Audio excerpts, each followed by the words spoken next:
to another episode of Hope at Home for Kids. We are so excited to continue our series called Finish It. And this week, we're talking about how to finish your race, how to get the job done and finish well. We all know that it's easy to start a journey, but sometimes throughout it, we want to make sure that we encourage you and we show you in the Bible how God teaches people how to finish well. It's kind of like this. Say you're going to have a party, right? And you're thinking about the theme. Okay, I want it to be ballerinas. And then you think about the food. Okay, I want pizza and hot dogs and popcorn and candy and cotton candy and all this crazy stuff, right? And you're like, what am I going to wear? Oh, I'm going to wear that nice little dress I have. And then your party comes and you're so excited. But then nobody shows up. And you're like, what?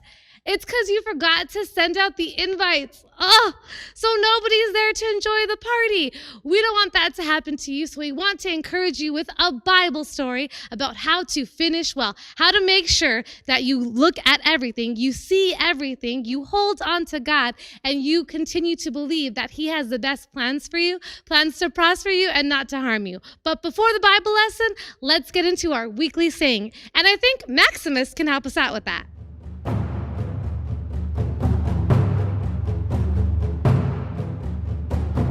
I have arrived. Our weekly saying today is God is faithful, so I am faithful. Here we go. Say it with me. God is faithful. Just give yourself a good big hug because God is with us. Amen? Amen.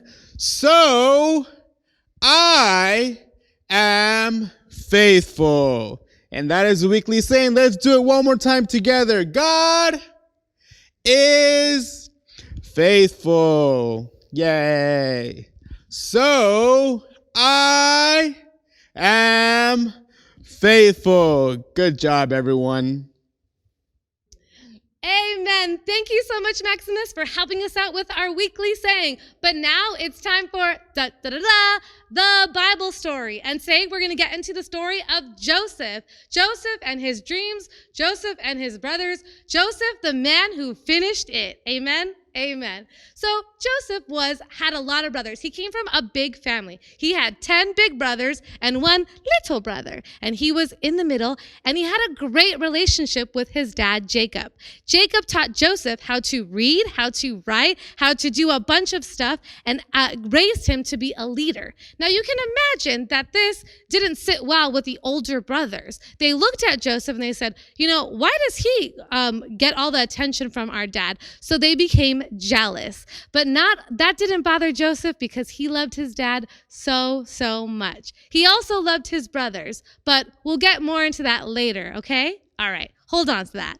So Joseph not only was a writer and he could read, but he also had crazy, amazing dreams that came from the Lord. He was so excited when he would dream. The Lord would give him crazy, imaginative, crazy, vivid dreams, and he just loved it. And in the morning when he would wake up, he was excited to tell his brothers. And these dreams, he would run out into the fields and say, brothers, listen, I had a crazy dream last night. Have any of you guys ever done that? Woke up from a crazy dream and said, I can't wait to tell my friends or my brothers or my mom and dad. They're going to think this is crazy awesome, right? We've all done that. So Joseph did that with his brothers. But this dream, his brothers didn't like because it was a dream about how Joseph was going to one day rule over them. So you can imagine that the older brothers didn't like this. They were already jealous that he was his dad's favorite, but they also were mad because they're like, hey, I'm older, I'm stronger, I'm wiser, I should be the one in charge of you. I don't want my little brother to be in charge of me. That's just weird, right? But Joseph kept having these dreams, and you would think Joseph would keep it to himself because he could kind of feel like his brothers didn't like it, but he was so excited. He was so filled with the Lord, he kept telling them about the dreams. Now, this went on for a while, and you can imagine his brothers were jealous, and now they were upset, so they decided to get rid of Joseph. They decided to throw him in a pit and leave him there. But as they were throwing him into the pit, the bunch of merchants were walking by, and they decided to sell Joseph, their brother, into slavery, to make him a slave and to sell him so they could make some money. Now, not only are they jealous and angry, but now they're greedy. And all of this is going to be used for Joseph's benefit. Amen. He is going to continue to trust in God and finish it all well. Amen. Amen. So Joseph was sold into slavery, and he was sold to a man named Potiphar. Potiphar was a rich, wealthy man who had a lot of land, a lot of cattle, a lot of slaves, a lot of things. He was a great businessman. And he saw that Joseph was amazing. He saw Joseph was a good leader. He was smart. He could read. He could write. And he decided to put Joseph in charge of everything that he owned. Can you imagine? Joseph is a slave, but he's secondhand to the richest person in Egypt. That's crazy awesome. I mean, that's not a bad way. He may have gotten there into slavery, but God is still blessing him. Because why? God is faithful. And during all of this, as he continues to serve Potiphar, he meets Potiphar's wife. And one day they have an argument. They get into a disagreement. And Potiphar's wife doesn't like him anymore. Says, oh, that Joseph, he's not agreeing with me. I'm going to get rid of him. Can you imagine? He's just doing his job, Joseph, helping Potiphar, and then his wife gets mad at him, and it's all done for. The wife goes to Potiphar, tells a giant lie about him, and Potiphar gets mad at Joseph and throws him in jail. So we can see that Joseph went from a pit into slavery, into being the right-hand man to Potiphar, and now back in jail. And we all know that jail is not a place we want to be. It's not a fun place. We want to stay away from that. But we know that God is faithful and that God can continue to use Joseph. So you know what happened? Joseph went to jail, but he was put in charge of the jail. The head guard used him to make sure that everybody was taken care of in jail. And this was a huge blessing because not only was he in a bad situation, but it was made better because he continued to be who God called him to be. He continued to be a leader, a man of God, and to continue to trust in the Lord, no matter what was going on around him. You can see that in every situation, even the hard ones, God is with us. And if we're faithful to trust in him, of course, he's going to be there for us because he never changed. He is not a man that he can lie. So let's take a peek at what happened next.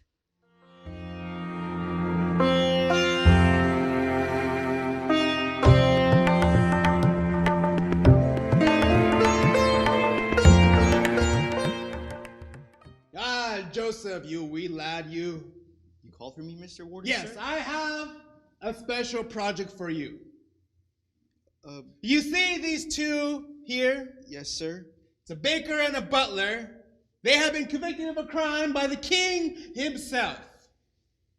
What I needed to do is keep them under lock and key, under your supervision. Make sure they don't go anywhere. Make sure they don't bake any cookies. I keep finding them in their armpits. It's weird. Well, of course I'll watch him for you, Mr. Warden, sir. I'll do anything. Thank you. You're a good man. Thanks, Mr. Warden. Ah! Whoa! What's wrong, you guys? Nothing. Sorry. I just had a really weird, scary dream. I'm so sorry. Me too. Really? Yeah. Well, maybe I can help you. If you tell me your dreams, I can help you explain them.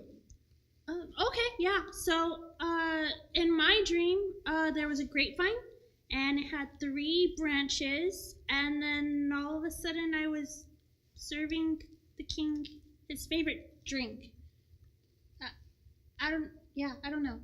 Well, I have good news for you. That means in 3 days, you'll be released from prison and go back to your job. Yeah, nice. Yeah. Yeah. I saw 3 baskets filled with pastries. Woo! Nice. A bunch of birds came and ate them all. Well, as for you, in 3 days, you'll be found guilty and punished for your crimes. Sorry. Could be worse.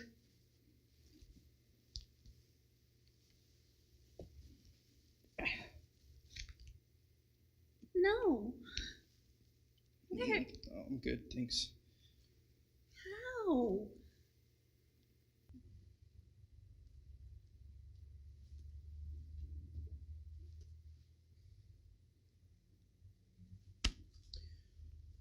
Butler! You're free to go! Sorry, you're free to go! Oh, yay! Yeah, no.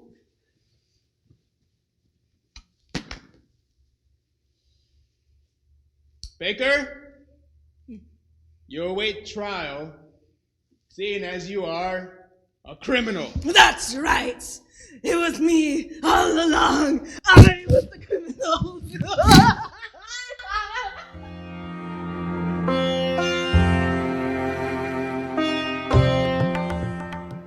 Oh, Butler, how are you doing? Good, thank you. Your Majesty, I brought your favorite drink. Excellent. Right. I was told never to lift a hand, Yes, this is, yes. as I am royalty. Yes, royalty. Butler, may I tell you something? Yes, of course, Your Majesty. Well, it's honestly embarrassing to say, as I am a very royal man, super courageous, honestly, probably the most humble person in the kingdom, but I had a scary dream. Oh, a dream. Yeah, a scary one. There was two, actually. There was cows, and there was like wheat or grains or something, and it was scary. It made me feel scared. I can relate. Yeah, I can't believe I forgot about this, but remember when you gave me that forced vacation Yeah. in prison? Yeah. Like I 2 did- years yeah. ago? Mm-hmm. It was kind of hard for me. There was no one to give me my juices, as I was told to not ever lift a hand. But if you really want, we can do that again. No. I've had all the vacation that I could ever need. Actually, see, the baker and I were there, and there was this guy who we had bad dreams too, and he interpreted our dreams. I think his name was Joseph. Joseph. Yeah, he's spot on accurate. Well, if he interpreted your dreams, perhaps he can interpret mine. Well, before you leave, fix my royal shades, please. Yes, of course. Your greatness. Much better. Well, why don't you go fetch this Joe fellow, and we'll see what he says about my dreams. Okay, no problem, sir. Thank you. And come to think of it, I haven't seen my hands in a while. Do I still have hands? Oh, I just can't wait to be king. Oh, wait, I already am. Da, da, da, da, da, da, da. Hello, Joseph. Hi, Mr. Farrell. How long were you standing there? I barely came, Oh, sir. good. Well, anyways, I had a dream and no one can seem to tell me what it means. There was two dreams. One of them had very fat cows, 7 of them. And then there was 7 skinny cows. It was rather strange. And then in my second dream, there was 7 beautiful heads of grain. But then they were replaced by 7 stinky, smelly, ugly ones. I could not tell what they mean.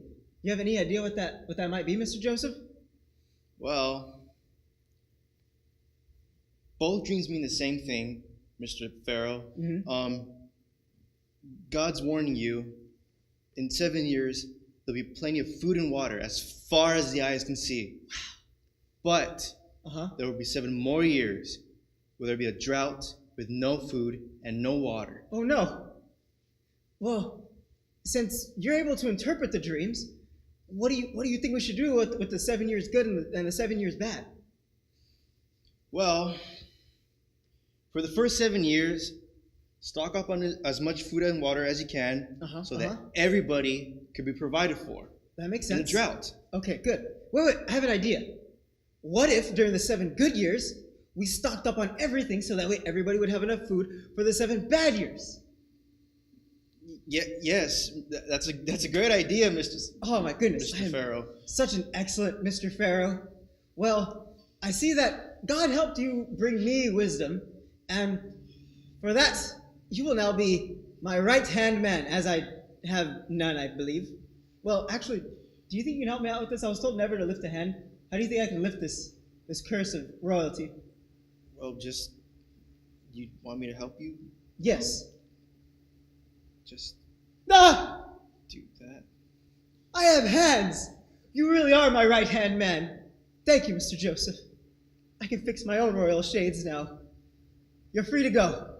I have to bask in my new hands. Thanks, Mr. Pharaoh, thanks.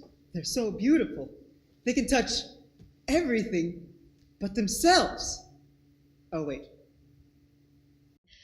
Isn't that awesome? Joseph was faithful to over and over and over and over again. He continued to put his trust in God. He continued to rely on God's goodness, knowing that God is faithful. And every step of the way, he could see God working in his life. So Joseph became second in charge over everything, over Egypt. That's amazing. From going to the pit to being one of the most powerful men in the land.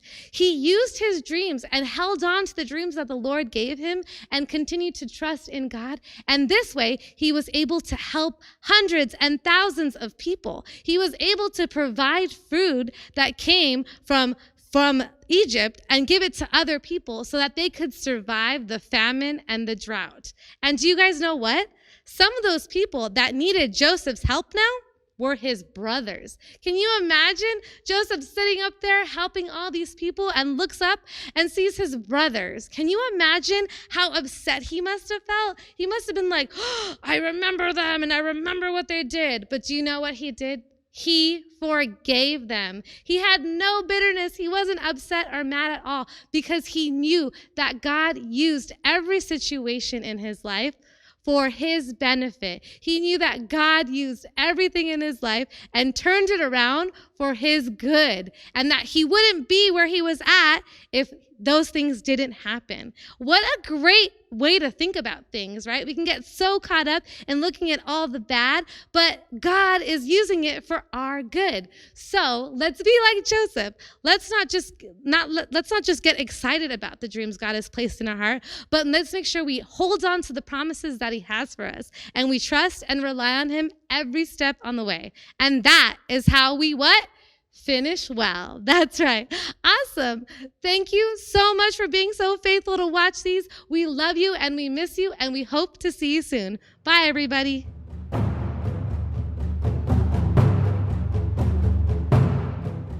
My name is Maximus and I have arrived. Today's memory verse is found in Deuteronomy chapter 7, verse 9b. It reads, "He is a faithful God who keeps his promise and is merciful to thousands of generations of those who love him and obey his commands." Give me a big amen. Good job. Let's do it one more time. Deuteronomy chapter 7, verse 9b. "He is a faithful God who keeps his promise and is merciful to thousands of generations of those who love him and obey his commands." Give me one more. Amen. Good job.